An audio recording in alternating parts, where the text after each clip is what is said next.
Venez, adorons-le.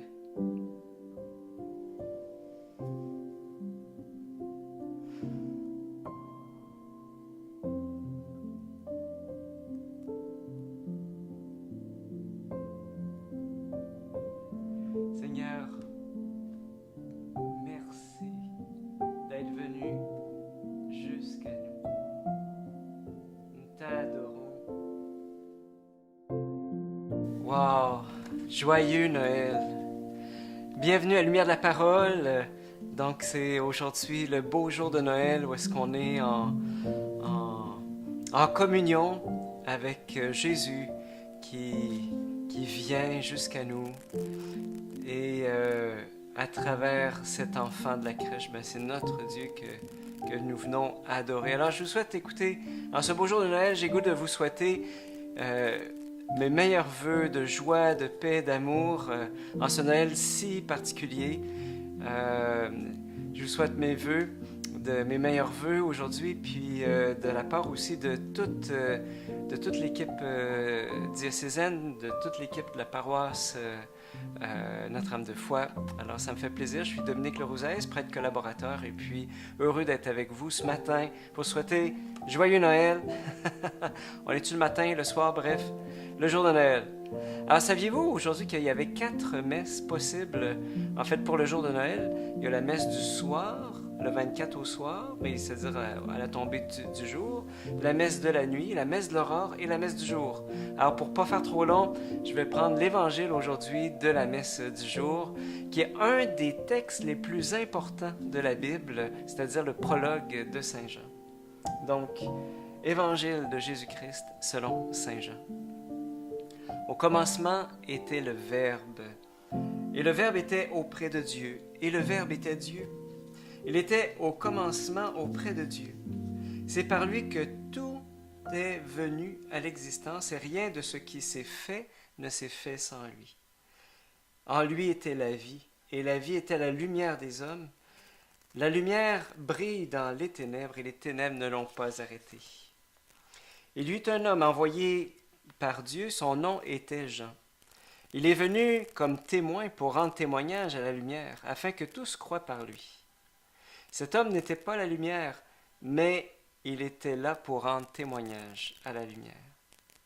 Le Verbe était la vraie lumière qui éclaire tout homme en venant dans le monde.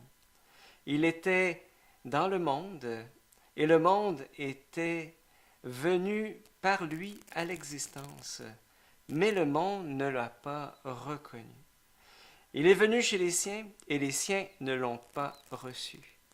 Mais à tous ceux qui l'ont reçu, il a donné de pouvoir devenir enfants de Dieu, eux qui croient en son nom. Ils ne sont pas nés du sang, ni d'une volonté charnelle, d'une volonté d'homme. Ils sont nés de Dieu. Et le Verbe s'est fait chair, il a habité parmi nous, et nous avons vu sa gloire, la gloire qu'il tient de son Père comme Fils unique, plein de grâce et de vérité. Jean-Baptiste lui rend témoignage en proclamant « C'est de lui que j'ai dit, celui qui vient derrière moi est passé devant moi, car avant moi il était. » Tous, nous avons eu part à sa plénitude. Nous avons reçu grâce après grâce, car la loi fut donnée par Moïse. La grâce et la vérité sont venues par Jésus-Christ. Dieu, personne ne l'a jamais vu. Le Fils unique, lui qui est Dieu, lui qui est dans le sein du Père, c'est lui qui l'a fait connaître. Acclamons la parole de Dieu. Louange à toi, Seigneur Jésus. Cet évangile qu'on vient d'entendre, on n'aura jamais fini de le commenter, tellement c'est profond, profond, profond. Les 3 mots que j'aimerais retenir avec vous aujourd'hui, en ce beau jour de Noël, c'est parole, vie et lumière. En lui, le Verbe, était la vie, et la vie était la lumière des hommes. D'abord, quand on parle de Verbe, on parle de la parole de Dieu, qui est elle-même une personne. Parole et Verbe, c'est comme synonyme. Et pour nous, chrétiens, le Verbe de Dieu, c'est Jésus-Christ, la deuxième personne de la Trinité. Et ça veut dire que en Jésus-Christ, Dieu lui-même prend chair de notre chair, il vient habiter parmi nous. Quand on voit Jésus, c'est Dieu que l'on voit marcher sur nos routes. C'est lui qu'on voit naître dans la crèche, vulnérable, dans la pauvreté. Quel message! Et cette parole est vie et lumière pour nous. Comment on pourrait retrouver au fond ces trois mots-là dans notre expérience de tous les jours? Ben, j'ai trouvé cet exemple-là. Imaginez une étudiante qui veut rentrer au bac, qui a passé ses examens d'admission à l'université. Puis elle est dans l'attente de ses résultats et n'est pas certaine d'avoir passé. Alors elle reçoit un appel le matin de Noël. Allez, on met ça beau, là. Puis là, une de ses amies qui est allée voir le babillard où est-ce que les résultats sont affichés à l'université, elle l'appelle par téléphone et lui dit « Sabrina, t'as passé! » Alors, notre Sabrina, notre étudiante, elle se met à courir, à danser dans la maison, à crier de joie. « Je suis admise à l'université, ouais! » Ben, vous voyez, la mythe de Sabrina, qui est comme la messagère de la bonne nouvelle, eh bien, elle lui adresse une parole qui est remplie de lumière et de vie. En fait, quand on met ces trois mots-là ensemble, parole, lumière et vie, on a la définition, en fait, d'une bonne nouvelle. C'est ça, le mystère de Noël. C'est un peu ça, mais c'est plus encore le mystère de Noël. Cette parole n'est pas quelque chose qui est abstrait ou de passager, quelque chose qui est temporaire ou seulement adressé à une personne en particulier, des chanceux, des chanceuses. Non, cette bonne nouvelle, elle est pour tout le monde et cette bonne nouvelle, c'est une personne qui vient pour toi et pour moi. C'est le Verbe en personne, c'est Jésus-Christ. Voilà. Une personne qui est vie et lumière pour toi. Une personne qui est la parole même de Dieu. Le Verbe s'est fait chair dans la chair d'un petit bébé.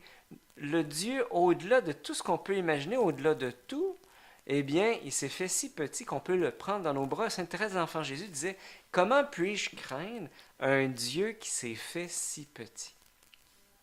Or, le mystère de Noël, en fait, il est aussi marqué par un grand risque. Un grand risque que Dieu lui-même prend en venant chez nous.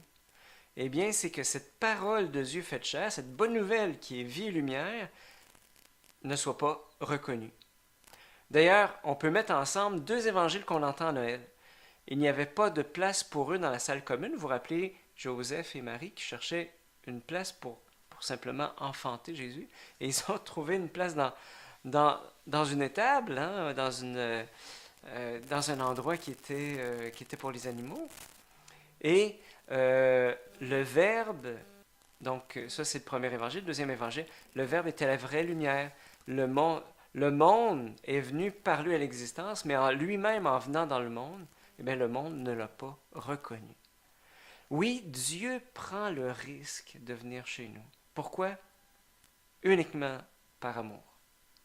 Il a pris le risque de ne pas être reconnu parce qu'il s'est fait petit, parce qu'il s'est fait pauvre, il s'est fait vulnérable. Imaginez pour notre humanité blessée, qui cherche constamment ce qui brille, ce qui est gros, ce qui est grand, ce qui est puissant, hein, et qui aime s'imposer par la force. Dieu, en venant à Bethléem, en naissant à Bethléem, d'un pauvre couple, dans une pauvre étable, eh bien, il vient instituer une extraordinaire révolution. Hein, comment accueillir la révélation d'un Dieu pauvre qui vient dans la douceur si moi-même je ne suis pas capable d'accueillir mes propres pauvretés? Vous voyez, c'est quelque part, il y a quelque chose de subversif. Hein? Et pas étonnant que au temps de la naissance de Jésus, Marie et Joseph n'ont pas trouvé d'endroit pour la naissance du petit. Pas étonnant non plus que ce soit des bergers, les plus pauvres des pauvres à l'époque, eh bien, qui sont venus à sa rencontre. Tout Bethléem est passé à côté de cette bonne nouvelle. Il est venu chez les siens, et les siens ne l'ont pas reconnu. Mais à tous ceux qui l'ont reçu, il a donné de pouvoir devenir enfants de Dieu. Et c'est ça notre cadeau, c'est ça notre bonne nouvelle. C'est plus que tu as réussi tes examens d'admission, t'es enfant de Dieu. T'es enfant de Dieu, c'est tellement beau, quelle dignité.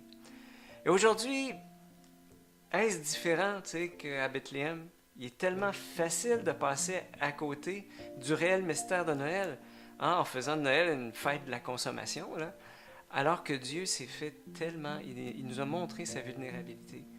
Oui, le Verbe s'est fait chair, il se montre vulnérable à toi et à moi, pour nous dire que notre vulnérabilité est en sécurité dans son cœur.